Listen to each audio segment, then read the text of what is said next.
Greetings, ladies and gentlemen. It is your favorite dark sorcerer here. And today I'd like to kind of give you an update upon what I've been doing and about my studies and practices thus far. But first of all, I want to apologize for not being on sooner. Okay. We had a huge snowstorm that came through and knocked out power and internet, cable, the whole kit and caboodle. As of last night, there was at least, from what I understand, about 200,000 people without power. So um, it was kind of fun. So I do what I do best, and I hit the books, and I study and I practice. So um, I've been doing a lot of research. I've completed my second essay within the book that I'm putting together on necromancy and its various aspects of practice and the methods of ritual uses down to the various different perceptions of what necromancy is, its history, its methodology, its the whole kit and caboodle, right down to the spirits and the beings and the powders and the alchemy and herbalism tactics to the very tools that are used in the sorcery itself. Okay, this ancient practice is so rich and so um how should I say this, exciting to delve into and on a professional level that there's a lot that needs to be prepared for and delved into research wise. So, just within the last couple of days, I have made at least 12 to 15 pages of notes. Just notes. This is not the actual writing for the third essay. Okay.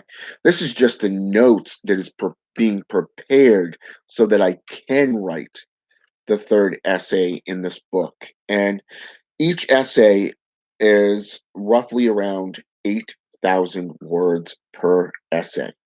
Okay. The second essay was a little bit, probably about 25 words shy of the 4 to 8,000 words. Okay. It was about the 8,000 words, I should say. It was really um, just very close to hitting that 8,000 word count. So I mean, there's a lot of information going in this book. There's a lot of information being delved into, researched, and cross-referenced just to make this book happen.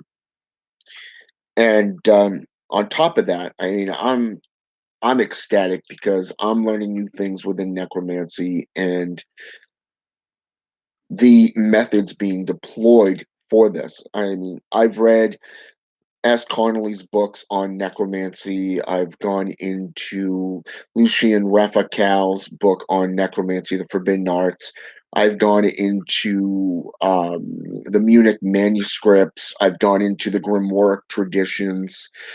Googled, even went into the medical field itself to gather the information for these books. And it is, like I said, the knowledge is so vast that it's outstanding.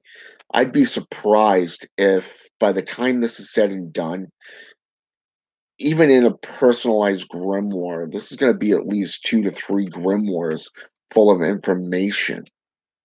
I mean, you consider, I mean, 8,000 words written, that's about, in PDF format, that's like about 9 pages per essay. Okay. So, I mean, if you're writing this stuff down, depending on your handwriting and how you put it into a grimoire, you know, it's going to take up a lot more. You're looking at probably like 16 to 30 pages just in handwritten. accounts of what you're researching and note taking and everything that goes into it, including side notes and references to other things and other links, other topics that are associated with necromancy and chiromancy and the dietas that go along with it. So, I mean, like I said, I mean, I've been hitting the books a lot. I've been doing a lot of research from Lucien Raphael to the Munich manuscripts, grimoire traditions, Google, necromancy books. I've even gone into voodoo and gone into Haitian voodoo compared to that of the way it's viewed in African traditions, you know?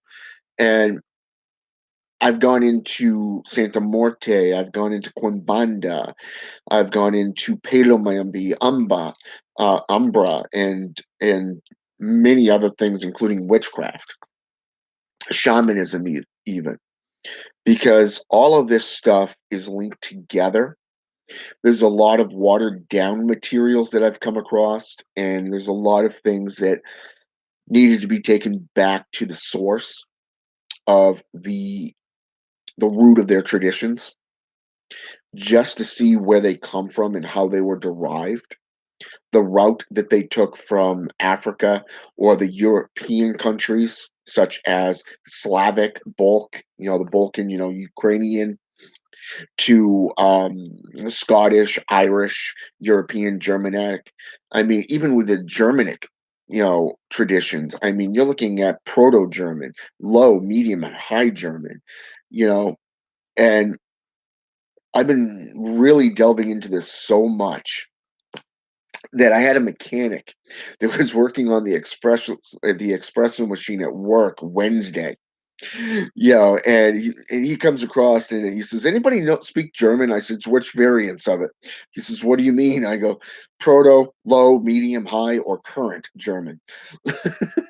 So yeah, that's how hard I've been hitting the book in the regions of where these traditions have been taking me into the research and everything, and the various different topics from the Greek definition of necromancy, meaning the definition of corpses, or rejuvenation of corpses through the Hermetics and Kabbalah system, the Golden Dawn, even, and to that of Slavic witchcraft and European style traditions of witchcraft and necromancy, and seeing how um, necromancy and shamanism have such relatively close, ritualized encounters with their techniques and the tools that are utilized, but yet to see how both of these traditions of shamanism and necromancy,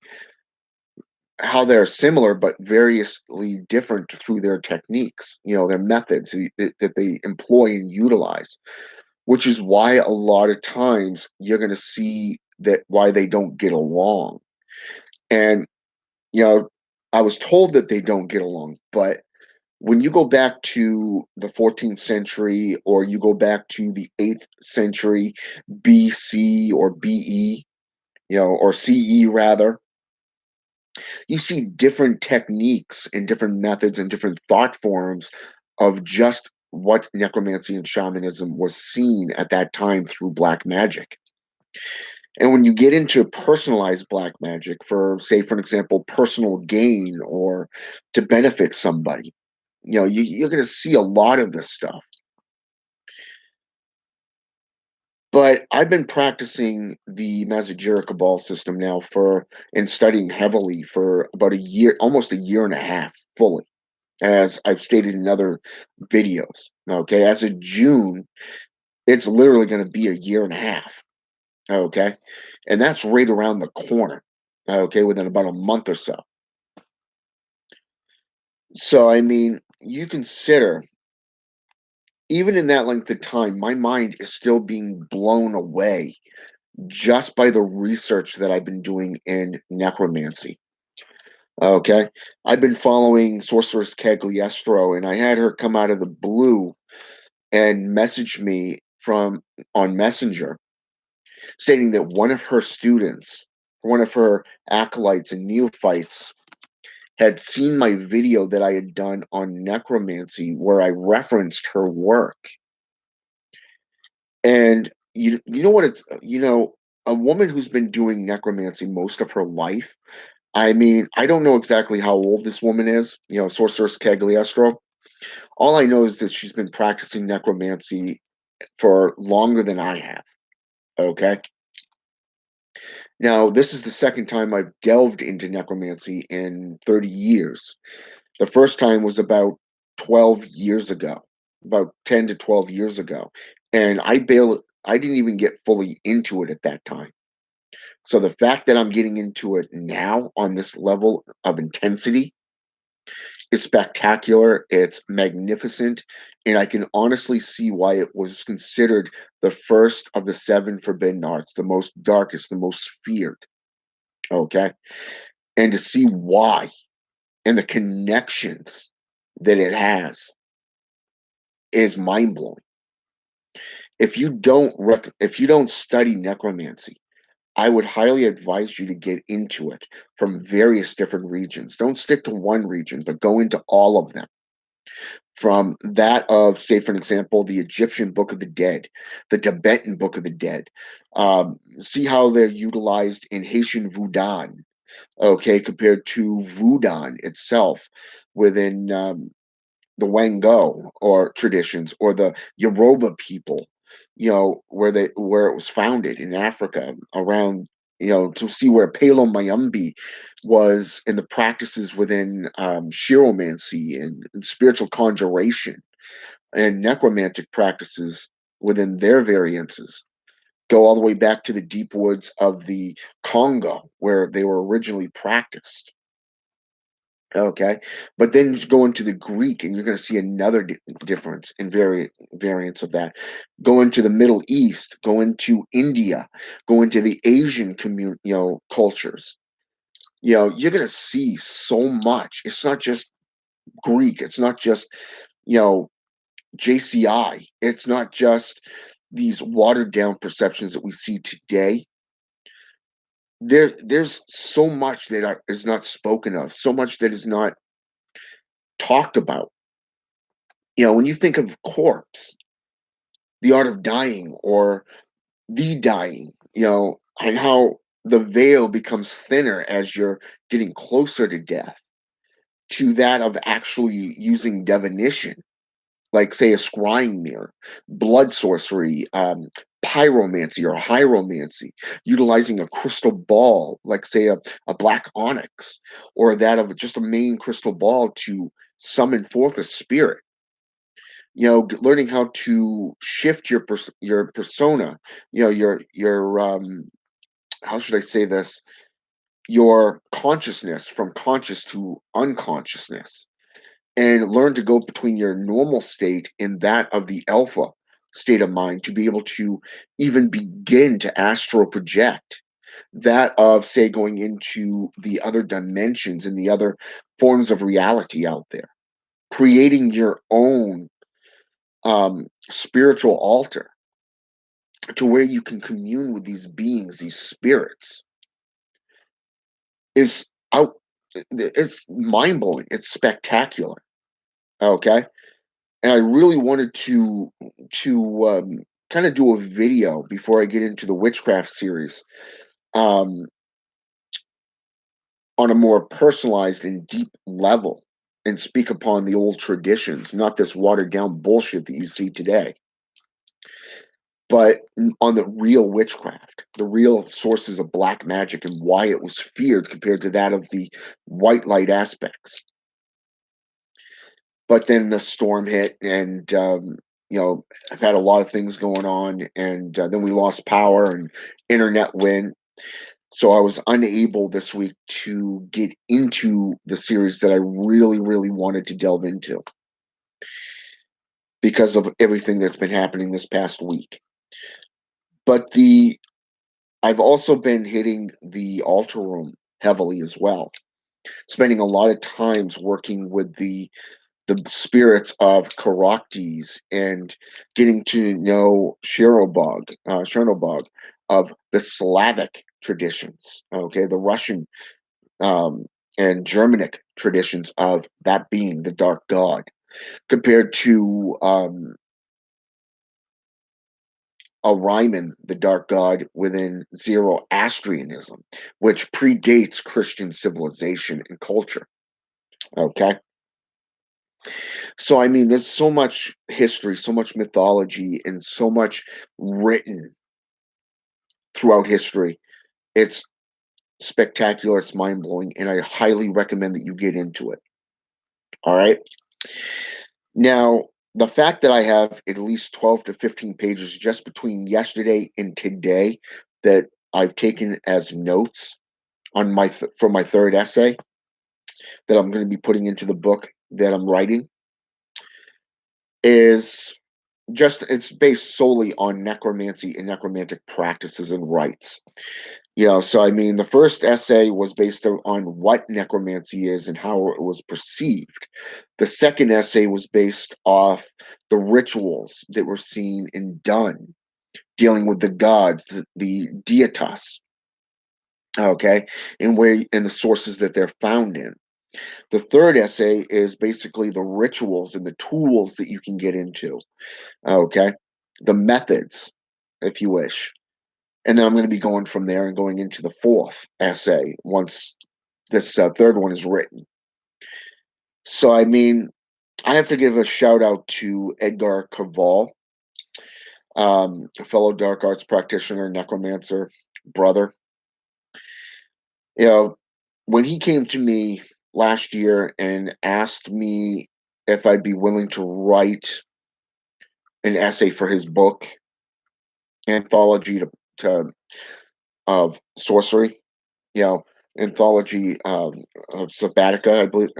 You know, I didn't know what to expect, and then when I started reading that book, when he sent me a copy of it, and I started reading all the other experiences and the gods, and one of which was a culture I never really got into fully, which was the Aztecs. You know, I always found the Incan province to be, you know, the most beneficial when it comes to working with spirits, especially from shamanistic point of perceptions and necromantic and medicine men, herbalism and alchemy. Their culture is so rich and beautiful. So when I started reading that book and getting into these other essays that others have written for that book, you know, and seeing their ways of doing it, it lit a fire under me. And deep down in my soul, one could say it sparked that infernal black flame, because that's exactly what it did. It really just hit. And during the time that I was studying the Mazajira Cabal system, and then I ended up reading Charnel Whispers, and that really piqued my interest even further. And I started going into research mode into other aspects, such as working with bones and seeing how they're associated with black magicians, dark pagans, dark, satanic rituals, and getting into witchcraft, getting into the zombies and the black dog and the reavers, the revenants, the ghouls, the lycanthropes. And it just keeps on going. It's like a never, and it's like somebody just pulled that veil back and removed the cork to that waterfall, and it's just going and going and going nonstop, because it feels like I've been studying nonstop and practicing nonstop for about a year and a half, just about a year and a half now, and it's still going. So, Edgar Cavall, thank you. Sorceress Cagliostro, thank you. Lucian Raphael, thank you. Okay. And I do have to say thank you to Sumner Redwood for the books that he put out, because of the fact that if I hadn't gotten into the Mazajira Cabal books, I wouldn't have dedicated my life to the Mazajira Cabal, okay? And to the path workings there and the system in that. And just so for clarification, I have chosen the two towers that I am pursuing full on. And I'm not going to discuss that with you. All right. At least not at this time. So, because I am an acolyte and I am a neophyte within the system. And it's not my place to get into that. But as EA Quoting so colorfully put it, the black magic that you weave is yours and yours alone. So the fact that I'm doing all my own research and I'm not, you know, and I haven't been sticking to one source or anything. I've been going into all of them. So because I don't take things at face value, I do my own homework. And I do on occasion seek guidance. So from my elders. And I do recommend that before you do anything, if you don't have a clear understanding of the systems that you're practicing, that you seek out those with more experience because you don't want to get yourself into any trouble that or those around you within these workings. Okay. And yes, I've been working a lot on baneful aspects of these magics, the black magic root workings and stuff like that. So awesome, awesome, awesome research. Awesome, awesome, awesome sources of information. And the results that I've been getting is spectacular. So I will probably be doing another post here in a little bit to clarify on some stuff that has gone down and is continuing to go down. So something I feel that also needs to be addressed. All right. So but for now, I'm going to leave it like this. And until next time, have a good one. Have a good day.